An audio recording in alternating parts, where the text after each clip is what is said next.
രക്ഷപ്പെടുന്നവർ ചുരുക്കമാണോ എന്ന ചോദ്യത്തിന് പരോക്ഷമായി ഉത്തരം നൽകുന്ന സുവിശേഷ ഭാഗമാണ് ലൂക്കായുടെ 13 അധ്യായം 22 മുതൽ തിരുവചനങ്ങൾ. ഈശോ പറയുകയാണ്, ഇടുങ്ങിയ വാതിലിലൂടെ പ്രവേശിക്കണം. അനേകർ ശ്രമിക്കും, അവർക്ക് സാധിക്കില്ല എന്ന് പറയുമ്പോൾ പ്രിയമുള്ളവരെ, അത് വളരെ ഗൗരവമായിട്ട് നമ്മൾ എടുക്കണം. ശ്രമിക്കാത്ത അനേകം പേരുണ്ടെന്ന് ഓർക്കണം. നീ ആ ഇടുങ്ങിയ വാതിലൂടെ, അതായത് കർത്താവിൻ്റെ കൽപ്പനയുടെ വഴിയിലൂടെ തന്നെ ചരിക്കുവാൻ പരിശ്രമിക്കുന്നുണ്ടോ?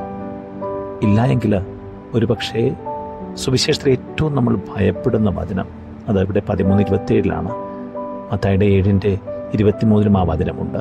നിന്നെ ഞാൻ അറിയില്ല എന്ന് പറയുന്ന ഒരു ദൈവത്തെ ഒന്ന് ചിന്തിച്ചു നോക്കിയേ. നിത്യത വളരെ പ്രിയപ്പെട്ടതാണ്, പ്രധാനപ്പെട്ടതാണ്. നീ നിത്യമായി ജീവിക്കേണ്ട ഇടത്തില്ല നീ ആയിരിക്കേണ്ടതിന് അവൻ്റെ വഴികളിൽ ചരിക്കണമെന്ന് ഓർമ്മിപ്പിക്കുകയാണ്. ആമേൻ.